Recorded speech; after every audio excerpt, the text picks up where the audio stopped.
Recording in progress.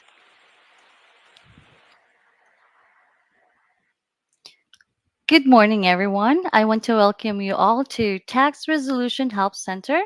My name is May. I will be hosting today's session and introducing today's speaker.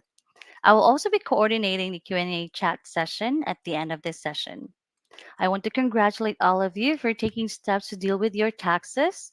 Taxes from all sources, including income tax, payroll tax, property tax, excise tax, and sales tax, represent a 35% to 60% reduction in your personal savings and wealth.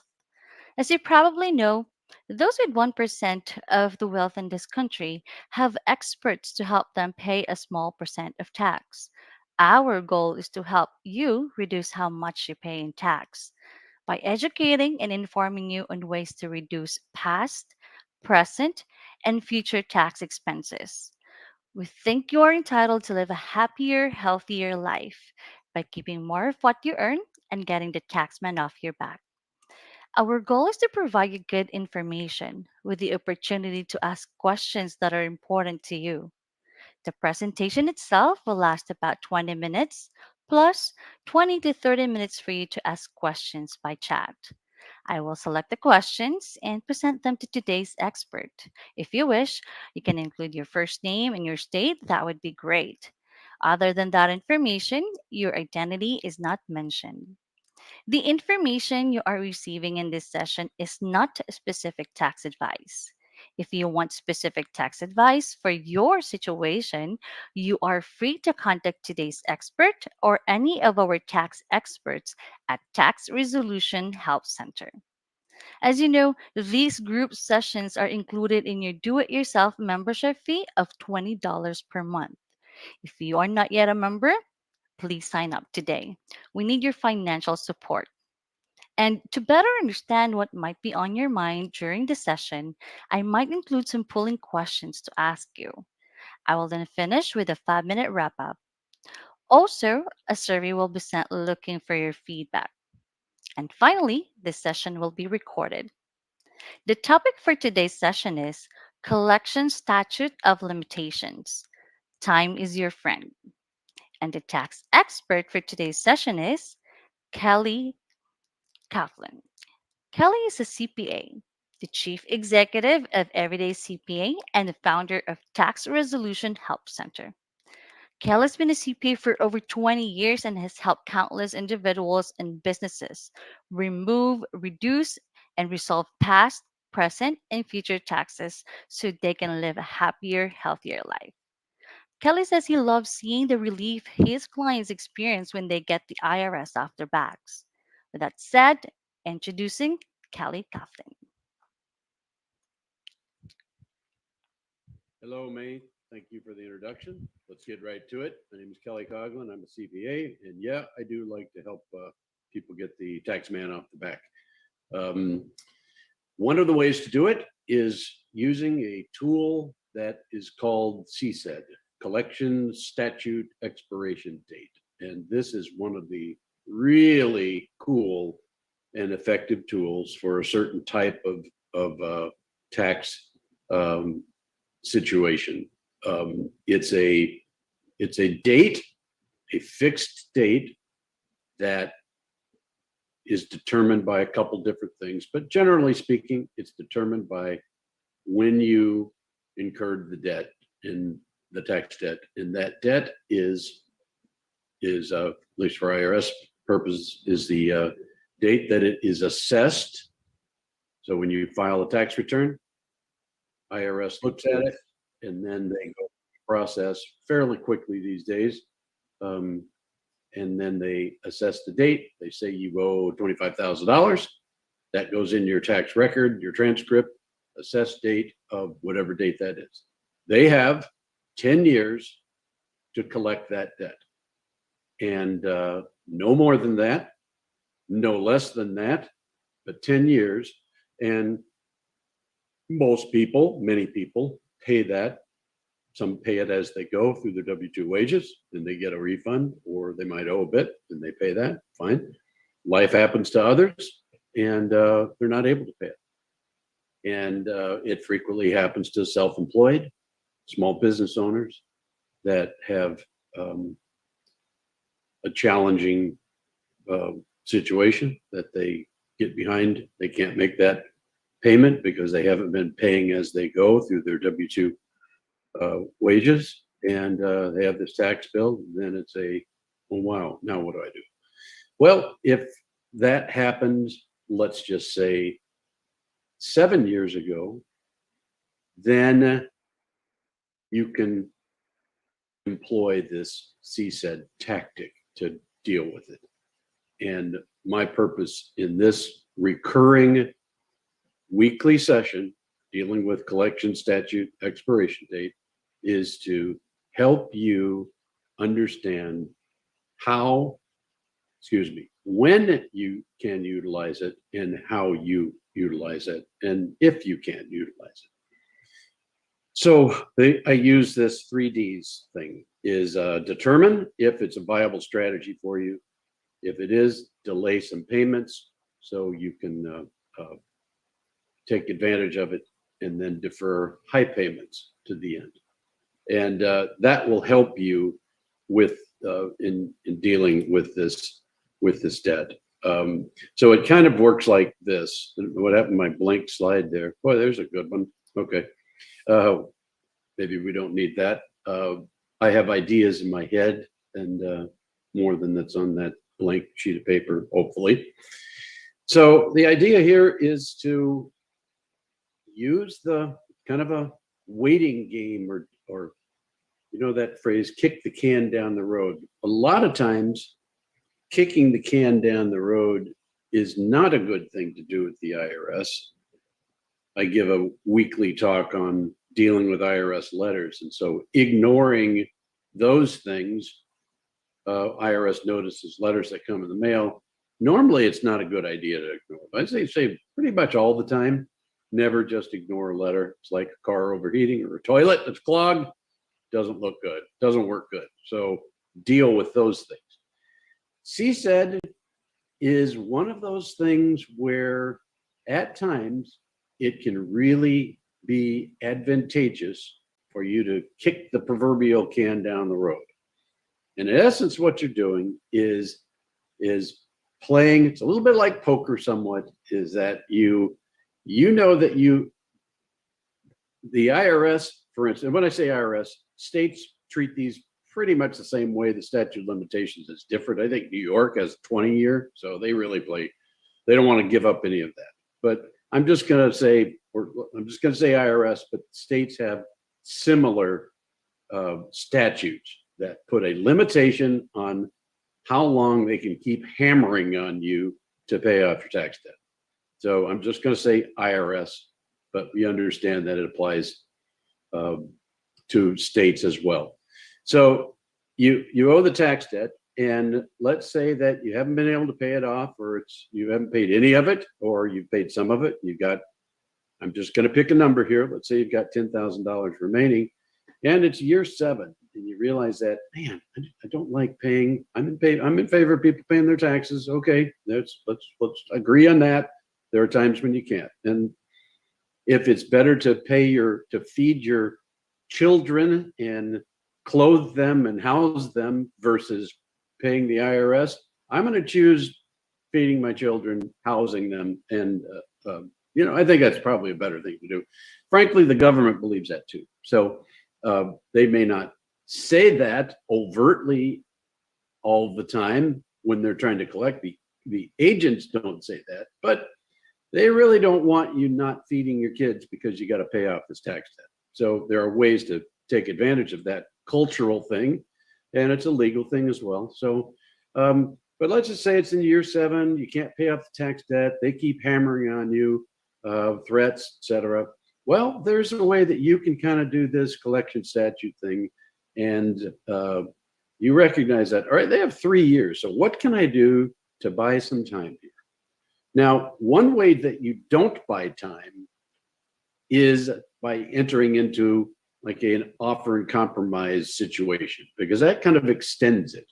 They kind of put, all right, you want us to compromise on this thing. All right, it's going to take us 6 months to deal with that. we're going to put this expiration thing on the back burner for 6 months until we deal with that.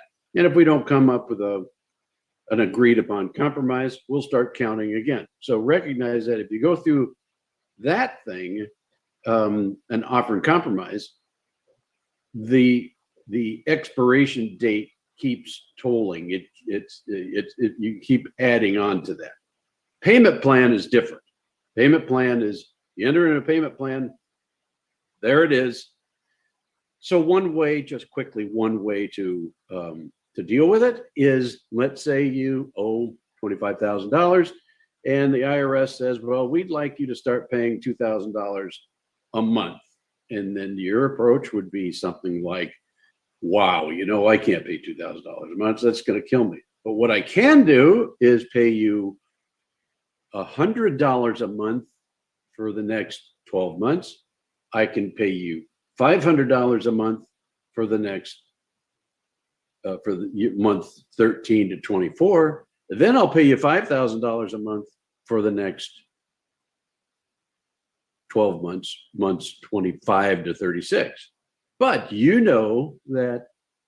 that statute of expiration, that expiration date is approaching in year 3. So what you do is say, yeah, I'll pay you a lot in year 3, but somewhere in probably year 2, maybe at the beginning of year 2, you go back and say, you know what, I just can't make it work. But what I'll do is pay you $5,000 in year 3 a month, and then by that time it's like, okay, they can't collect on this now, right?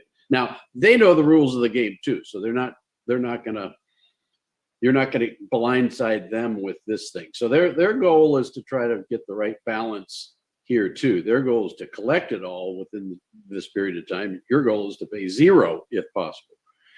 So it's a bit of a chess game on how you do that. I love doing that work. I just love trying to help people get that done. Now, I also would love to empower people to do it and educate them on how to go through negotiation and tactics, etc. So attend these sessions. Please join us if you can. $19.95 a month. We love to help you, and our goal is to empower you to face this stuff on your own, and we'll guide you. But if you need help, you can outreach to any of us who knows how to go do battle with the IRS and state. So with that, May, I think I'm going to close it up so I can get to work, unless you have a question on the books there, and if so, I'll take that.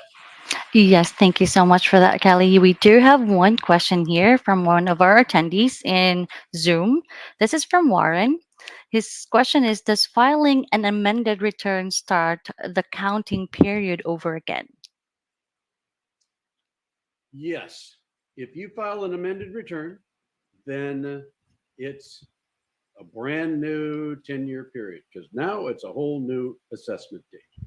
So one of the things that you consider before you file an amended return, let's just say, for instance, you were very conservative with your expenses in your Schedule C, and you decide, in being conservative with your expenses, that's why I'm saying things like, okay, let's say cell phone. Let's say you took 10% of your cell phone for business use and 90% for personal. Well, that's pretty darn conservative. At least for me, that'd be conservative, because I use my cell phone a lot and I don't have much of a personal life. So most of it is business related. And so let's say you go back 10% and you think, oh, I think it actually is more like 90%, maybe some mileage, that kind of thing. So let's say you file an amended return and then you recoup another $25,000 in expenses. Just pick a number. Recognize though that does a couple things. It starts a whole new tolling of the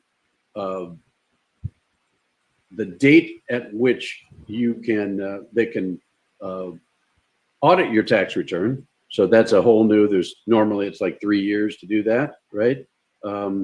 They can go a little farther if they want, if they suspect other, criminal stuff. But let's just say normally it's going to be 3 years. It extends that one now, so a new counting of that, 3 years.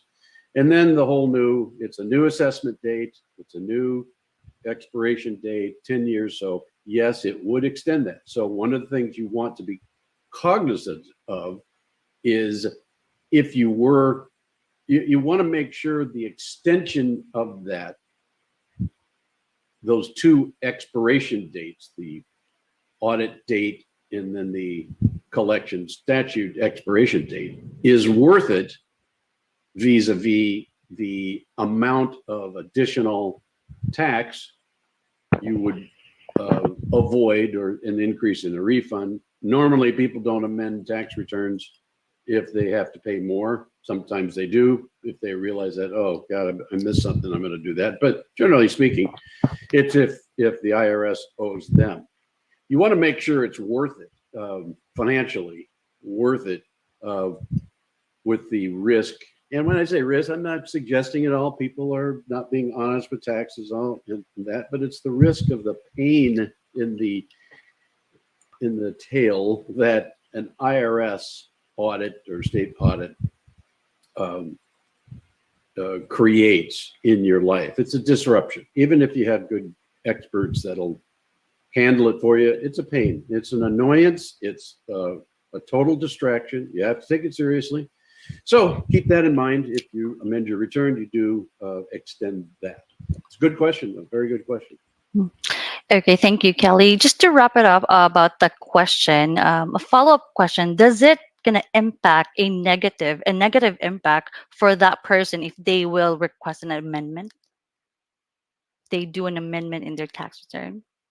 No, there's no negative impact on amending a tax return. It's, if you're entitled to, uh, again, if you're entitled to you amend, generally speaking, to report more revenues, right? I've actually had to amend a return when I had over-reported revenues, or a client had over-reported revenues because they classified like 25,000 as revenue, and it should have been capital deposit, equity, owner capital. So no, there's no. If you're entitled to it, the IRS wants an accurate reflection of your situation, and if you over-reported income, that's fine. If you under-reported income, that's fine. They love that, right? So you report more income. And if you have to make adjustments in your expenses, I don't think there's any judgment on that. That said, if you jam in, let's just say, let's say it's $1 million revenue, or let's say easy number, $100,000 revenue, and now you jam in a $50,000 expense, you might get questioned on that. So just have the I dotted, the T crossed, and be prepared to get something like that challenged. All right. Well, thank you so much for answering that question. Mhm. Anything else? That's our last question for today's session. Anything else that you want to add? No, nothing to add on this, but please join so we can keep this boat sailing. I'm looking out at the water here. There's a sailboat going by. Uh, so I might have used keep this train moving on, but it's a boat today. Keep the boat sailing. Thanks for Awesome. joining.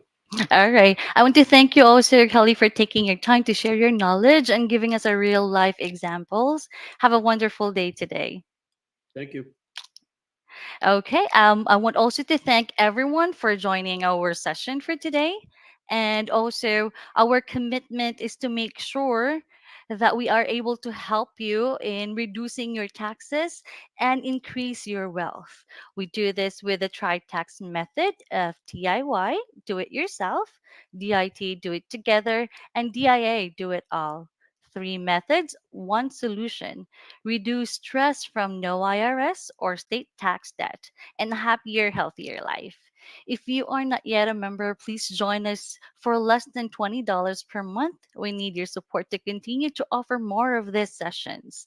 And since it is now tax season, we have many sessions to help you do a better job of doing your taxes yourself.